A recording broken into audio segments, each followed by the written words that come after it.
Doc Jameson here. I want to talk to you today, give you a few pointers, and maybe help you out with your stair lift purchasing decision. There's so many different brands and models out there, it's difficult. So I want to share with you a few things to make things a little easier. First of all, every stair lift in America, they all have seat belts. They all have safety sensors around the footrest. They all travel about 19 feet per minute, which is about 19 steps per minute. They all rotate 45 and 90 degrees at the top.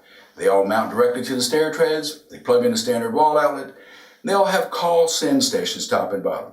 So you can call it to yourself if it's at the bottom or you're at the other location, or you can send it back down to somebody else. They have call-send locations. Everyone has that. So what makes stair lifts different? What should you be looking at to do a fair comparison between this one and that one? One of the main things you want to look at is the warranty. Everyone claims to have the world's best warranty. Let me assure you, a 3-year, 5-year, 7-year, or a limited lifetime warranty is not your best warranty. Okay, first of all, a limited lifetime warranty is not limited to your advantage. It's limited to the manufacturer's advantage. Okay, what you want to look for is a no questions asked lifetime warranty on all parts, motor, circuit board, switches, remote controls, and the batteries. Okay, for life. Only the Medallion and the Nautilus stair lifts offer that warranty. No questions asked, lifetime warranty on all parts. We don't care if you have a lightning strike and blow up your circuit board. You're covered. Only the Nautilus and Medallion offers that warranty. Okay? Now, let's look at the second thing we need to consider. Track design. Track design is critical when it comes to your maintenance and cleaning and taking care of your track. Okay? Let's talk about rack and pinion. Rack and pinion is a very common design out there. It's a way that it raises and lowers the chair. So let's talk about rack and pinion and what that is. A pinion gear is a round gear, and this is the rack. The pinion gear rides in the rack. Okay, rack and pinion. That's what that is. Okay, so on this particular design, the rack gear is right on top of the track. Now there's grease here, a thin layer of grease. It's going to attract in dirt, dust, and pet hair is going to stick to it. It's just the nature of grease. That's what it is. Now, grease is really nothing more than mineral oil or vegetable oil and soap mixed up to that slimy little mixture. Grease is going to dry out. Okay? Over time, grease dries out. It's not forever. So you're going to have to re-grease your tracks probably once a year. Okay?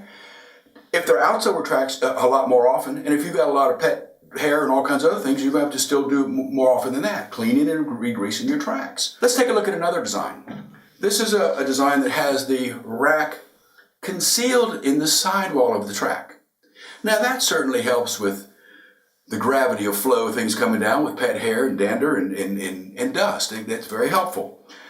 Cleaning this track, you've got to clean one side and the other side and inside and a little bit of work to it. But in order to really clean this gear, this rack gear here, it's probably going to be best to take the end cap off, slide these pieces out, clean them up, put them back in, and do a good job. I'm going to tell you though, you want to put on an extremely thin layer of grease. The more grease you put on this stuff, the more trouble you're going to have, because it just kind of dust clicks to it and just becomes a mess. A very, very thin layer is all you're going to need, just like you'd put on a cookie sheet.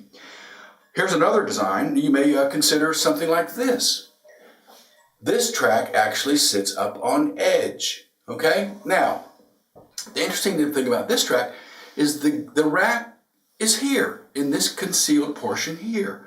Now that's really nice to keep the kids' hands out of it and everything else. Helps with pet hair just falling off. On this particular model, when you have to re-grease this, I guess you spray up here or put some kind of applicator up here. You could pull the rack out if you wanted to for cleaning. But this one, as the grease, the dust collects to it, what we call little dust balls. They're greasy dust balls, and they collect, and they eventually fall out.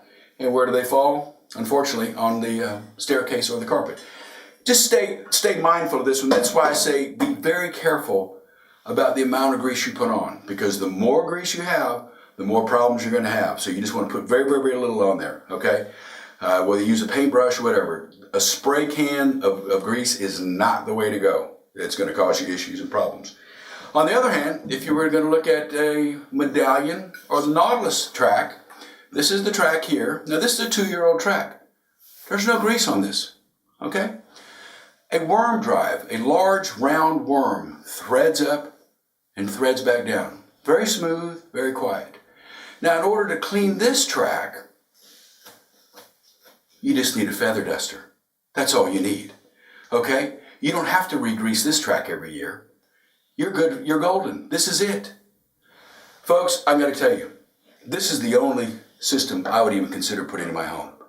It's a grease-free worm drive. Folks, I have two rules for purchasing a stair lift. 2 general rules. 1, don't buy an ugly stair lift because you're going to have to look at it every day.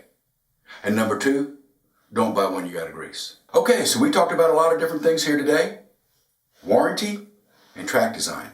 Those are the 2 things that sets everybody else apart. Those are the things you want to look for.